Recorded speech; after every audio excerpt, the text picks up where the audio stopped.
Hey there, this is Jacques from Heroes and Legends, and welcome to Day 4 of Commander 2016 previews. We have a ton of cards to look at today, so I'm going to try to cut this intro short, get right into it, and try to move as quickly as I can through these cards. We have close to 30 to look at, which is insane. So a lot of them are reprints, so we'll be able to go through those a little bit quicker. Before we get started, just a quick reminder, check out the description below for ways you can help support the channel. That includes our Amazon affiliate store, as well as Patreon, and that's always appreciated. Having said that, let's get into the cards, and we're going to start off with Orzhov Advocist. This costs a white and 2. It's a human advisor 1/4. At the beginning of your upkeep, each player may put 2+1/+1 counters on a creature he or she controls. If a player does, creatures that player controls can't attack you or a planeswalker you control until your next turn. So you're getting a lot of value here for 3 mana. I mean, you're getting basically 3/6 power toughness on the board for just 3. You get this 1/4 creature, and then you get 2+1/+1 counters to put on a creature, whether you put it on this or something else. Now, the other side of the coin is your opponents get the opportunity to also put 2+1/+1 counters on one of their creatures. But if they do, they can't attack you until the next turn cycle, which is interesting. So they may want to pump their creature, but at the same time, now they're in a situation where they kind of almost have to attack each other if they decide to do that, or don't attack anyone at all. This is another card that's going to help create situations that are going to make players hopefully be a little more aggressive, but at the same time still protecting you a little bit, which I find actually pretty cool. And they did this in Conspiracy. We talked about this earlier in the week. Basically, these decks are going to come out of the box. If you're playing them straight out of the box, you want to make sure you prevent stalled board states, and cards like this are going to help do that. Grip of Pyreses, a blue and 2 instant, gain control of target equipment, then create a 0/0 black germ creature token and attach that equipment to it. So this is pretty cool. They brought germ tokens back a little bit to dabble in, at least in this set, and that's awesome. I always liked the black germ tokens from the Scars of Meriden block. It just felt like it was a nice added value that you could play an equipment. Granted, they still had Summoning Sickness, but they were automatically attached to it. You could block with that equipment this turn. I mean, classic cards like Batterskull use them. So it's nice to see it show back up here, even if it is a limited engagement. But at the same time, this is one of the cards that I at least wonder, could this possibly be legacy playable, maybe out of a sideboard? It isn't too expensive. It costs 3. It's an instant. You can pitch it to Force of Will because it is blue, so that's a big deal. And it does deal with things like Batterskull, which do sometimes show up in the format. So I don't know. I don't know if it's that necessary. There may be other answers that are cheaper out there, but this one at least is kind of intriguing to me. Manifold Insights, and this costs a blue and 2 again, this time a sorcery. Reveal the top 10 cards of your library, starting with the next opponent in turn order. Each opponent chooses a different non-land card from among them. Put the chosen cards into your hand and the rest on the bottom of your library in random order. So a couple things. First off, this is a nice little card draw spell. It is letting your opponents choose the cards for you, so for the most part, you're going to get probably the worst of what you reveal. However, depending on how many opponents are at the table, you can still find a lot of value here. I mean, granted, even if they just hand you some lands, let's say, worst case scenario, you're up against maybe just 2 other players or 3 other players. You play this card, and you're getting the worst of 2 or 3 cards on the top of your deck, but you're still getting 2 or 3 cards off the top of your deck. And even if they're just lands, I mean, it's still card draw. It's still not horrible, right? Now, early in the game, if you're playing with a bigger group of people, this card gets even better. So it's one of those cards that it's not going to be super fun to draw like at the end of the game when it's just like you and one other person left. So you do want to keep that in mind if you're thinking about running this. But at the same time, if you're used to playing large multiplayer games, this could be really good for you. And you know what? In an 11-person game of Commander, this thing is a bomb. I will say that about it. Next, we have Curse of Vengeance. I'm still thinking about that 11-person game of Commander. I think you'd be there for at least 3 days. It costs 1 black, enchantment, or a curse. Enchant player. Whenever enchanted player casts a spell, put a spike counter on Curse of Vengeance. When enchanted player loses the game, you gain X life and draw X cards, where X is the number of spike counters on Curse of Vengeance. I love the fact that they call these things spike counters because this is just kind of a silly commander card. Think about it this way. It only costs 1, right? So there's 2 things you could kind of do with the card that are probably not going to be very economical, but if you can find the sweet spot, this card is actually maybe sometimes decent. But look at it this way. You could kind of use it to kind of mess around with your buddy a little bit and put this card on them on turn 1 and just be like, I'm coming after you. And that's kind of funny, but it's not necessarily a good play because now you're in a weird situation where you don't know how the game's going to unfold. And if your opponent ends up with this really strong like army that you can't get across, then you just played this for virtually no reason on somebody. If you play it too late and you're at a point where you think you can put somebody away, well, then it doesn't have enough time to grow, or your opponent doesn't have a chance to cast spells to make it really worth anything. So there's some sort of weird sweet spot in the middle where you know you're starting to gain advantage over this one person, and you could play this where you think you'll be able to take them out within the next few turns, but at the same time you think you're going to be able to get some value out of it. But what's really unusual though is now the other players at the table may try to protect that player so that you don't get the advantage. It really opens up a really strange political game. I love cards like this. I'm not necessarily saying it's a super powerful card or anything, but I think it's a really fun card, and it can really make for some fun situations in games. Mages of the Will. A black and 2 human wizard, 3/3, and pay a black and 2, tap and exile, and until end of turn, you may play cards from your graveyard. If a card would be put into your graveyard from anywhere this turn, exile that card instead. Okay, so basically this is Yawgmoth's Will attached to a creature, and that's what a Magus is. If you're familiar with them from the Time Spiral block, they were creatures that could really create effects that were some of the most powerful spells in the history of Magic. We actually saw Magus of the Wheel, I think it was, which was like Wheel of Fortune. I think that was last year, if I'm not mistaken, in the Commander decks. So this year we're getting this one, and this feels pretty powerful to me. Now, here's the drawbacks compared to, say, Yawgmoth's Will, which, first off, incredibly powerful card. It is restricted in Vintage. It's banned in Legacy. It's that strong. This card kind of does the same thing, but it's making you jump through a lot of hoops to get there. Yawgmoth's Will costs a black and 2. It's a sorcery, and it just does the effect that you see here. This, okay, you have to play the creature, and because you have to tap it, unless you can give it haste somehow, you have to wait for your turn to come back around again. And now, once your turn comes back around again, you pay the 3, and you get the effect. But it is a 3/3. It could be destroyed while you're waiting for it to lose its summoning sickness. It's very possible. And that is the drawback, I guess, to try to make this a more balanced card.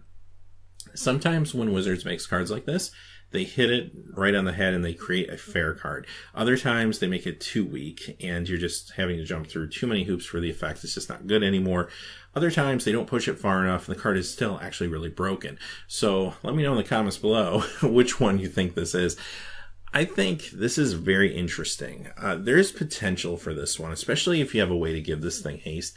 Could this see a little bit of play in Legacy? And I'm thinking Storm decks, but I'm also thinking maybe a one-of. I don't think anyone's going to go all in on a card like this when there's just other options out there in Legacy, but maybe toss a one of this in your Storm deck, and sometimes you're able to pull it off, because when you do pull it off, this is incredibly powerful in a Storm style deck. So it kind of makes me wonder how it's going to fit into the deck it finds its way into in Commander, or decks in some cases. It probably won't do anything crazy broken in the deck out of the box, right? But this is a card you could put in some other decks and maybe find some real powerful combos with it. So watch out for this one. Keep an eye on it. It'll be very interesting to see what happens with this card. Amazing art too. Divergent Transformations. It's a red and 6, instant Undaunted.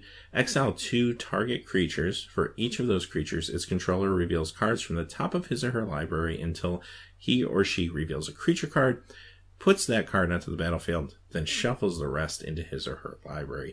So this is an Undaunted card. It looks like there's a cycle of these, and I did talk about that mechanic back on Monday. It's pretty self-explanatory, though, as you can see here.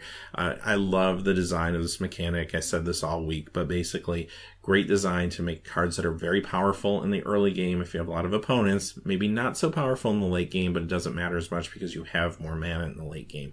This is a cool card. Again, it probably belongs in that Chaos deck, but you're able to use this at instant speed, so keep that in mind. You can do this in the midst of combat, which can be interesting. But even if someone maybe attacks you, you could exile up to 2 of your creatures and try to hit something bigger off the top of your deck, or you can try to defend yourself with this card, or else if there's a big threat on the board and you know that odds are your opponent's going to hit something worse, you can try to kind of gamble and play that game. It's a real versatile card, and at least early on in the game, you can play it for pretty cheap, which is cool. Goblin Spymaster. A red and 2, Goblin Rogue, first strike, 2/1 at the beginning of each opponent's end step. That player creates a 1/1 red goblin creature token with creatures you control attack each combat if able. This is another one of those cards that's just trying to encourage action, and I'm all for it. I think that's a great idea that worked really well in Conspiracy Take the Crown. I think it will work really well here. Now, this one's interesting because your opponents get the 1/1 red goblin token, and then all their creatures that they control have to attack if able. So it really creates a super chaotic board state. Now, you have this on the battlefield, and it's a 2/1 first striker, so at the very least it's protecting you in some semblance against some of these 1/1 red goblin creature tokens you're giving away. So I think the idea is, in some cases anyway, it's encouraging your opponents to attack each other more so than you, but there's nothing really saying that they can't attack you here. So there was a card that was kind of similar to this in Conspiracy Take the Crown, where it just created this kind of chaos right from the beginning. This card does similar things, but on a bigger scale, but it also doesn't protect you as well. So there's times where you're going to get this and you're probably in a situation where you might not want to play it. Seeds of Renewal. 1 green and 6. It's a sorcery, Undaunted. Return up to 2 target cards from your graveyard to your hand. Exile this. It's a double regrowth, and again, it has Undaunted, so early on you could play it for cheap. That's actually pretty cool. There's not a whole lot more to say about it. In a multiplayer game, this is a really strong card.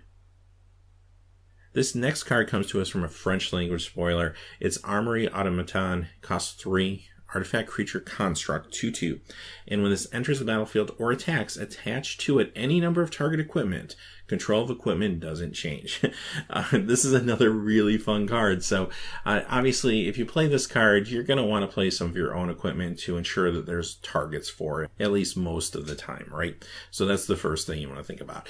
But when you attack in with this, you get to just freely attach your equipment to it. But notice you can attach any number of target equipment. So you can target your opponent's equipment, attach it on as well. Now, keep in mind, your opponent still controls that equipment. So that means when it's their turn again, they can move that equipment off this creature onto theirs or what have you. But they do have to pay the cost to do so. And also things like lifelink. If equipment's giving something lifelink, the life would go to the controller of the equipment, not to you necessarily. So, think about those things, obviously, when you make your decisions. But this is another really powerful card. I don't know if it would cross over into Legacy because it is only a 2/2. It's pretty fragile, and it is a little bit reliant on board states, a little too much so, probably. But talk about a fun multiplayer card where there could be tons of targets for this, and also another really cool cube card that comes out of this set. Just awesome. I love these kind of fun cards, and even though the picture is a little grainy, the art looks really cool too, like the artifact creature with all the weapons and all the arms. It's pretty amazing.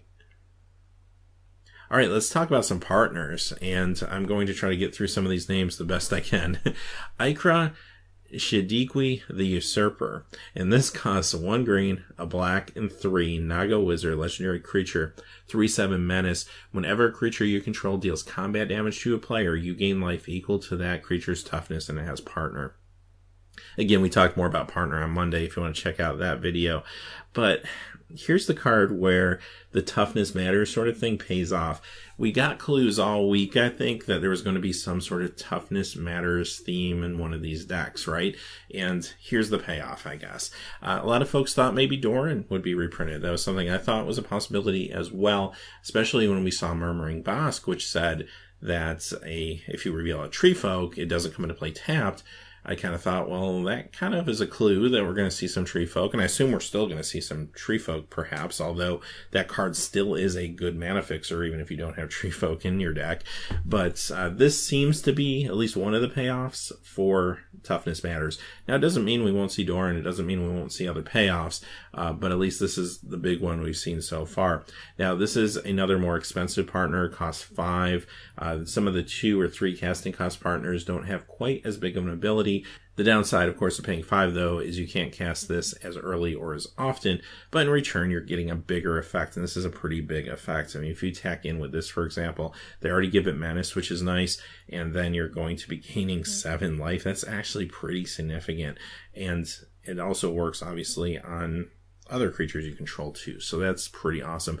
This feels really strong, and there's already a fair amount of these Toughness Matters commander decks that exist out there, and this will slide in very easily to some of those decks. Our next partner is Thrasios Triton Hero. This comes to us from an Italian language spoiler. Costs a green and blue, legendary creature merfolk, 1/3. Pay 4, scry 1, then reveal the top card of your library. If it's a land card, put it on the battlefield tapped, otherwise draw a card. And of course, this has partner. 2 mana for all of this upside. This is actually a pretty big deal, I think. This one is the real deal. Now, this is one of those cards, I think, a couple of years down the road, we're going to look back at Commander 2016, and this is going to be one of those like $10, $12 cards, and everyone's going to say, wow, what happened? When did this jump up? I think this is going to be one of the really big cards that comes out of this whole product. This seems awesome. First off, let me say the art's amazing, and you don't see enough merfolk nowadays, so it's really cool when you see a new merfolk with like modern style art. It just looks incredible. It's great for old school players too, so that's really awesome.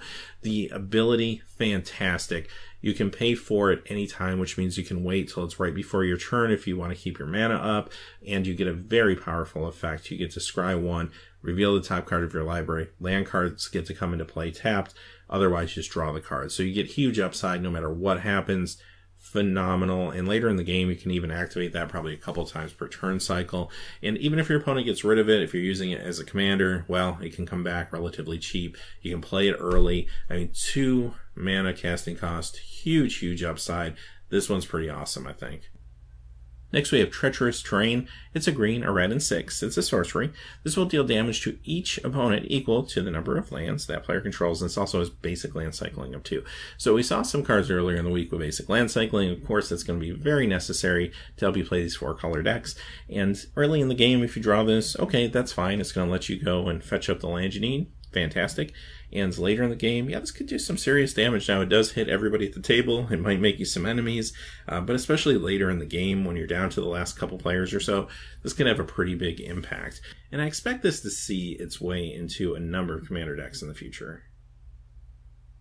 Next we have our last 4-color commander, and it's Yidris Maelstrom Wielder, and this costs a blue, a black, a red, and a green, so this is the Chaos commander, if you will.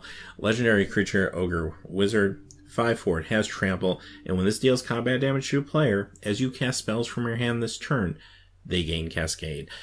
That's awesome. So first off, think about it this way. You attack in with this, it has trample, so even if your opponent blocks it with something, even if you can get 1 point of damage across, then it turns on the fact that for the rest of your turn, your spells will have Cascade as long as they're played from your hand. So now your second main phase comes around, and you're just getting free Cascades off the spells you play.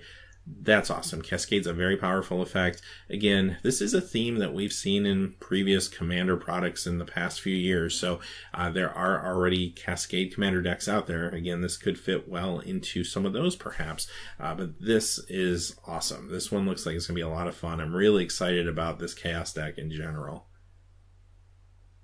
Next we have Boom Pile, and this costs 4. It's an artifact, and you can tap it, flip a coin. If you win the flip, destroy all non-land permanents. Here's the coin flip. I was waiting for the coin flip card. I knew it had to be there. If you have a deck called Chaos, you have to have a coin flip card, right? So here it is. It's a pretty cool one. I mean, you pay 4, and then you tap it, flip the coin. If you win it, okay, it destroys all non-land permanents, but if you don't win, it still exists, it's still on the battlefield, and you can try again when you can untap it. So that's actually pretty cool. It also creates this weird situation for your opponents where if it's sitting on the board, I mean, think of Nevinyrral's Disc, right? Your opponents can't overcommit to the board when this is sitting out there because something bad could happen. On a bad day, you could need this as an answer to the board state, and you keep losing the coin flip. So, I mean, you have that drawback to it as well. But you know what? Another fun card. It's awesome. And unlike a Nevinyrral's Disc, this deals with a lot more types of cards, including Planeswalkers, so that's worth noting as well. Alright, that brings us to the reprints for today, and we're going to start off with Reigns of Power. Cost 2 blue and 2, it's an instant. Untap all creatures you control, and all creatures target opponent controls. You and that opponent each gain control of all creatures. the other controls until end of turn, those creatures gain haste until end of turn. This is a card that always seemed to make more sense in a multiplayer format than in a one-on-one game. I think originally this came from Stronghold, if I'm not mistaken, but it's seen some reprints and supplemental products, including commander decks in the past. It's really fun in multiplayer because you can switch creatures. You don't have to attack the person you switched with, so you don't have to worry about them blocking with your creatures. You can attack someone else entirely with not your creatures, so that's actually pretty awesome. They also gave this card new art. Now, this wasn't a huge price point card. You can probably pick these up for $1 or less, actually. But still, with the new art, I think this is a cool inclusion. Speaking of old cards with new art, here's Windfall, 1 blue and 2, sorcery. Each player discards his or her hand, then draws cards equal to the greatest number of cards a player discarded this way. Again, Windfall is not a huge price point card. You probably pick these up for $2 or $3. Originally from Urza Saga, but again, this did see a number of supplemental product reprints, including I think at least a couple times in commander decks. Very good card to include. It's even better, obviously, in multiplayer games. Daretti Scrap Savant. This one's pretty interesting. I wasn't expecting this one. A red and 3, Planeswalker, Daretti, 3 loyalty, +2, discard up to 2 cards, then draw that many cards, -2, sacrifice an artifact. If you do, you return target artifact card from your graveyard to the battlefield, -10. You get an emblem. Whenever an artifact is put into your graveyard from the battlefield, return that card to the battlefield at the beginning of the next end step, and of course, this can be used as your commander. So a couple of years ago, in 2014 product, they had monocolor decks, and each one had a commander that was a planeswalker that could be used as a commander and had that special line at the bottom. I was kind of wondering where they would be able to reprint these. I thought maybe Conspiracy, but it's kind of cool if maybe they throw one of these out every once in a while in a new commander product so that they do get another printing. This one saw a lot of play in cubes. This was a big cube card. If you have an artifact theme in your cube, this was a nice way to kind of enhance that theme. So it's nice to see this, and of course, yes, this does see plenty of commander play. And real quick, here's the emblem in case you were curious about it. Next we have Sidri Galvanic Genius. 1 white, 1 blue, 1 black, legendary creature, human artificer, 2/2, and if you pay a blue, target non-creature artifact becomes an artifact creature with power and toughness, each equal to its converted mana cost until end of turn, and if you pay a white and black, target artifact creature gains death touch and lifelink until end of turn. This was from, I think it was Commander 2013, if I'm not mistaken, and this was a Esper card that kind of went along with the Shards theme for that year, but actually a very good card. Not a super expensive one necessarily. Again, this probably only run you maybe $3 or $4 or something if you want to pick it up, but a little bit of added value, and it's going to be very good, I'm sure, in the artifact deck. This is a very cheap way to turn artifacts into a real serious threat. Only paying 1 blue, and again, notice this doesn't tap, so you can do this to a number of creatures if you have the mana to pay for it, and also the death touch and lifelink is another nice touch too. All right, let's talk about some dual lands, shall we? So they kind of teased us on Monday and said that we were going to see some rare dual lands show up in these products. We saw Murmuring Bosk a couple days ago, and we got a little bit of a clue of what some of these other lands would be. And as expected, they're not anything crazy like fetch lands or anything, but there's some interesting surprises here. They showed us 3 cards from the Pain lands. They showed us 3 filter lands from Odyssey, if you think back, way back to Odyssey, and we'll look at those in just a second. And we saw 3 check lands or buddy lands. So let's take a look at what we got here. We got Caves of Koilos. Of course, this is a enemy-colored Pain land. Next we have Darkwater Catacombs. It's one of the Odyssey filter lands. These, of course, totally make sense in this deck. It's a great way to fix your mana, and you can pay in a mana of any color or even colorless mana to get 2 of a color that hopefully you need. Completely makes sense. These come in allied colors. Again, we've already seen 3 of these previews, so maybe there'll be a couple more. I guess we'll kind of see how that unfolds, but a lot of people are familiar with the Shadowmoor block filter lands. Well, these were well before it, but more importantly, they're going to hopefully make your deck work considering you're going deep with 4 colors. Dragon Skull Summit, this is one of the buddy or check lands. This, of course, being allied colors with Rakdos. And yeah, these are great. I mean, they're going to work just fine for you in your deck, I think.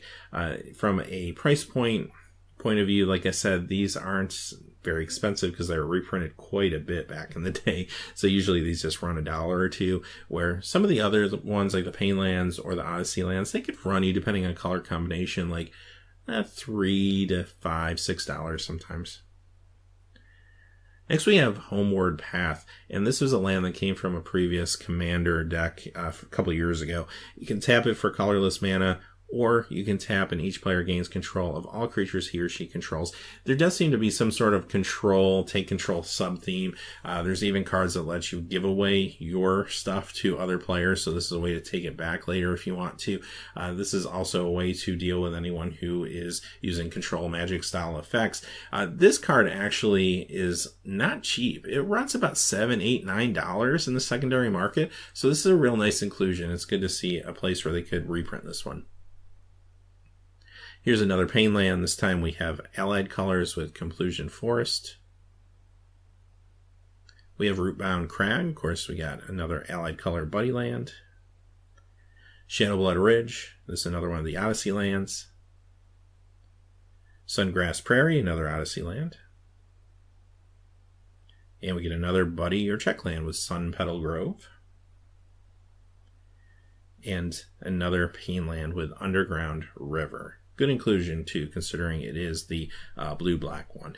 So that is the last card for today. As far as the lands go, though, it'll be interesting to see if these are going to be like complete cycles or if they're just kind of picking and choosing cards as they need them.